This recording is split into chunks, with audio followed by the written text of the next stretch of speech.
My fiancé laughed. This prenup is an insult. Sign it without your lawyer or I'm not coming to the altar. I said, I see. Then I texted all 200 guests. Wedding canceled. She was right. The prenup was an insult. My phone hasn't stopped ringing. I, 31 male, am sitting in what was supposed to be my honeymoon suite, alone, drinking overpriced minibar whiskey. Wedding was supposed to be yesterday. Instead, I'm here with a laptop chronicling the most expensive lesson of my life. 3 days ago, Thursday afternoon, my fiancée Astrid, 28, called me into our living room for what she called a serious discussion about our future. We'd been together 4 years, engaged for 1. Wedding was set for Sunday, yesterday. She had the prenup draft on the coffee table. My lawyer had sent it over 2 weeks ago for her review. Pretty standard stuff. We each keep what we bring in. Inheritances stay separate. But my business stays mine. I'm not wealthy, but I own a small logistics company that's doing well. Started it 5 years ago. Now it's worth about $1.2 million on paper. Not retirement money, but solid. This, she said, waving the papers, is insulting.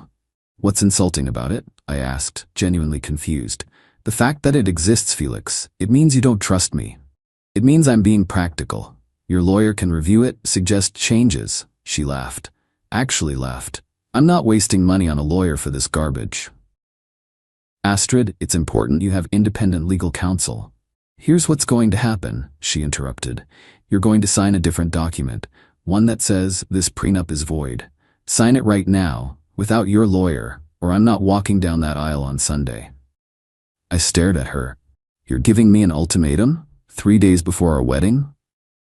I'm giving you a chance to prove you love me more than your precious company. The company that's paying for the wedding? That company? Her face turned red. See? This is exactly the problem. You throw money in my face like it means something. It means I spent $62,000 on a wedding that you're now threatening to skip unless I sign away my legal protection. Legal protection from me, your future wife. If you need protection from me, why are we getting married? I sat there for a good minute, just processing. 4 years together, deposits paid, guests flying in. Her dress cost $8,000. The venue, $15,000. Catering for 200 people, orchestra, photographer, videographer. I see, I said finally. So you'll sign? I need to make some calls. She smiled, thinking she'd won. Make them quick. We have the rehearsal dinner tomorrow. I went to my office, sat down, opened my laptop, started typing. Update 1. I drafted the message carefully. Dear friends and family, I regret to inform you that the wedding between Astrid and myself scheduled for Sunday has been canceled. Astrid was absolutely right. The prenup I asked her to sign was insulting. It assumed our marriage might fail. It assumed we needed legal protection from each other. If you need that kind of protection from someone, you shouldn't marry them. I've realized this too late, but not too late to prevent a mistake. Your gifts will be returned. Thank you for your understanding. Felix. Sent it to all 200 guests at 8:43 p.m. Thursday. Then I texted the wedding party separately. Wedding's off. We'll explain later. Please don't contact Astrid yet. She doesn't know. My phone exploded within 30 seconds. I turned it to silent and went back to the living room. Astrid was on her phone, scrolling Instagram, oblivious. Did you make your calls? She asked without looking up. I did. And I took care of everything. She smiled. I knew you'd see reason. This is why I love you, babe. You always make the right choice eventually. I'm going to stay at Jerome's tonight. Bachelor party tradition, you know. She laughed. Fine, but don't get too drunk. Rehearsal dinner's at 5. I packed a bag. As I was leaving, she called out, Felix? Yeah?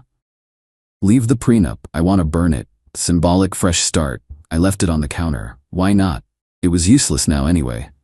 Update 2 Friday morning. I woke up at Jerome's to 73 missed calls. Astrid, 31. Her mother Greta, 15. Her sister Lucinda, 10. Various others, 17. Jerome was making coffee, looking at me like I'd grown a second head. Bro, did you really cancel your wedding via group text? She demanded I sign away my prenup 3 days before the wedding. What was I supposed to do? I mean, talk to her? She said sign or no wedding. I chose no wedding. His phone rang. He looked at it. It's Astrid. Don't answer. She's called me 12 times. Then definitely don't answer. At 4 p.m., An hour before the rehearsal dinner, I texted Astrid. I assume you've heard. The wedding is cancelled. The rehearsal dinner is cancelled. Everything is cancelled. She called immediately. I didn't answer. Text started flooding in. What the hell did you do? This isn't funny, Felix. My parents are at the venue. The staff says you cancelled everything. Answer your phone. You can't do this to me. We have 200 guests coming. I texted back once. You said I had to choose between the prenup and the wedding. I chose. Then I blocked her number. Jerome's phone rang again. This time he answered because it was his girlfriend, Piper. I could hear Piper from across the room. Astrid is at the venue crying. Her whole family is here. What did Felix do? Jerome looked at me. I shook my head. He cancelled the wedding, Jerome said simply. Why? Ask Astrid. Update 3 Saturday morning. What should have been my wedding day eve, the real assault began. Greta, Astrid's mom, somehow got my new number. I'd changed it Friday night. Her voicemail was a masterpiece. You pathetic little man. How dare you humiliate my daughter like this? She gave you 4 years of her life. She loved you. And you destroy her over money? You'll regret this. I'll make sure everyone knows what kind of monster you are. You're going to pay for the embarrassment you've caused our family. Then came Lucinda's text from a random number. Felix, what you've done is unforgivable. Astrid is destroyed. She's been sobbing for 24 hours straight. The wedding vendors are demanding payment. The venue won't refund anything. Our cousin flew in from Portugal. You need to fix this now. Either marry her tomorrow or pay for everything. Even Astrid's dad, Hendrik, who usually stayed out of drama, sent an email. Felix, I'm disappointed. I thought you were a man of honor. Astrid tells me you chose your business over her. No company is worth losing someone who loves you. Reconsider before it's too late. The funniest part? They all seem to have gotten a very different version of events. So I did something petty. I took screenshots of my original text where I said the prenup was insulting and marriage should be built on trust, not legal protection. Then I took a screenshot of a new message. To clarify for those asking, Astrid demanded I sign documents without legal counsel to void our prenup. When someone gives you an ultimatum, do this or I won't marry you, 3 days before a wedding, they're showing you who they are. I chose to believe her. Sent it to everyone who'd contacted me. Update 4 Sunday, wedding day. I'd blocked so many numbers that my phone was actually peaceful.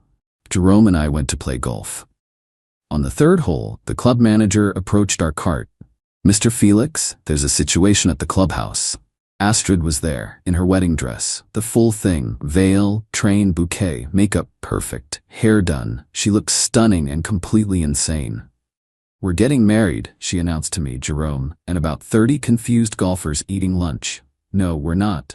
I've already forgiven you for this tantrum. The photographer is meeting us at the beach. We can do a small ceremony. Astrid, there is no ceremony. There is no wedding. We are not getting married. Because of the prenup? Fine, I'll sign it.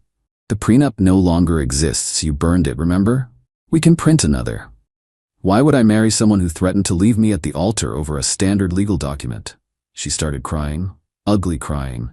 Mascara running, nose dripping, the works. You're ruining my life. Everyone thinks I'm a gold digger now.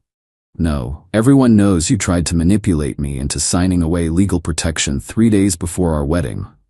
That's not what happened. That's exactly what happened. I just wanted to know you loved me. And I wanted to know you weren't marrying me for my company. Guess we both got our answers. Security eventually escorted her out, still in her wedding dress. The gossip at that country club will last for decades. Update 5 Monday morning. I went to my office early, trying to return to normal life. My business partner Dorothy was already there. So, eventful weekend? You could say that. The entire business community is talking about it. Hendrik's been calling our clients, telling them you're unstable. What? Yeah, he's saying you had a mental breakdown and abandoned his daughter at the altar. He's trying to damage your reputation. I pulled up my phone, went to LinkedIn of all places, and posted, "For those concerned about my mental breakdown this weekend, I'm fine. I simply chose not to marry someone who demanded I sign legal documents without counsel as a proof of love. In business and in life, anyone who says sign this now without your lawyer is someone you should run from. The $62,000 lost on wedding deposits is a small price compared to what a divorce would have cost. To my clients and partners, I'm at work, stable as ever, and my judgment remains sound. Sometimes the best deals are the ones you walk away from. Within 2 hours, it had 500 likes and dozens of comments from other business owners sharing similar stories. Hendrik called Dorothy directly. She put him on speaker. "Your partner is destroying my daughter's reputation." Dorothy, bless her, replied, "Sir, your daughter destroyed her own reputation when she tried to force someone to sign legal documents without representation. That's called coercion." Felix was smart to walk away. He humiliated her. She humiliated herself. "Now if you'll excuse me, we have a business to run." Update 6 Tuesday. Astrid's friend Karina, who I'd always thought was reasonable, asked to meet for coffee. Against my better judgment, I agreed. "She's suicidal, Felix," I sighed. "No, she's not.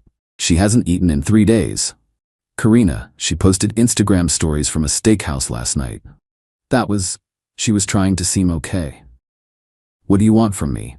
Take her back, or at least pay for the wedding costs. Her family spent a fortune." "Her family spent nothing. I paid for everything." "That's not true. They paid for her dress and—" "I have receipts for the dress, Karina. I bought it. I paid for everything except her bachelorette party." Karina's face changed. "She told us her parents were paying for half." "She told you wrong. So you're just gonna let her suffer?" "I'm gonna let her experience the consequences of her choices." "You're heartless." "I'm practical." The same practicality she found so offensive in a prenup. Karina left in a huff. Within an hour, Astrid had posted on Facebook, "When someone shows you who they really are, believe them." I thought Felix loved me. Instead, he loved his money more. I'm heartbroken but grateful I learned this before taking his last name. To everyone asking, yes, I'm keeping the ring. It's the least he owes me for 4 years of my life. The ring. The $22,000 ring that I was still paying off. That was my breaking point. I texted my lawyer, "She's keeping the ring, claims I owe it to her. Please advise." His response, "Engagement ring is conditional gift upon marriage in our state. No marriage, ring comes back." Want me to handle it? Absolutely. Final update. It's been 2 weeks now. My lawyer sent Astrid a formal demand for the ring's return. She responded by having Greta call me. "You want the ring back after everything you've put her through?" "It's a conditional gift. Legally, it's mine. She earned that ring." "By doing what?" "Threatening me." "By loving you for 4 years. Love doesn't require signing documents without legal counsel, Greta. You're going to sue your ex-fiancé for a ring? How pathetic can you be? As pathetic as someone who demands their partner abandon legal protection as proof of love." She hung up. Yesterday, Astrid returned the ring, via Lucinda, in a box covered in photos of us, with a note, "I hope this ring brings you the happiness you denied us. I hope every woman you show it to knows it was worn by someone who actually loved you, not your money. You'll never find that again." I sold it back to the jeweler for $18,000, lost $4,000, but considering the wedding deposits lost totaled $62,000, and divorce would have cost me hundreds of thousands, I'm calling it a win. The best part? My ex from college, Win, reached out after seeing the LinkedIn post. "Sorry about your wedding drama. For what it's worth, you made the right call. Anyone who sees a prenup as an insult is someone planning to take advantage." Coffee sometime? We're having coffee Thursday. Astrid, meanwhile, is apparently dating someone new. According to mutual friends, she's been telling everyone how I was emotionally abusive and controlling. The new guy owns a small restaurant. Wonder if she'll want a prenup with him? Last I heard, Greta and Hendrik are out about $3,000 for flights and hotels for family members who came to the wedding. They're threatening to sue me for it. My lawyer laughed and said, "Let them try." The $62,000 in lost deposits? Worth every penny. That prenup she found so insulting would have only protected my premarital assets. In our state, the business growth during marriage would have been split 50-50. My company's projected to double in value over the next 5 years. So really, her little ultimatum saved me potentially $600,000. To anyone reading this, if someone asks you to sign anything without your lawyer reviewing it, run. If someone sees basic legal protection as an insult, run faster. And if someone gives you an ultimatum 3 days before your wedding, run like your financial future depends on it. Because it does. Edit. To everyone asking, yes, Coffee with Win went well. Really well, actually. Turns out she's a corporate lawyer now and has some very strong opinions about prenups. Spoiler, she's very pro-prenup. We're taking things slow, but it's nice being with someone who understands that protecting yourself legally isn't the same as not trusting your partner. It's just smart business. Edit 2. Astrid saw this post somehow. Hi Astrid, she's threatened legal action for defamation. My lawyer is literally laughing as I type this. Truth is an absolute defense against defamation. Every word here is true, and I have the texts, emails, and witnesses to prove it.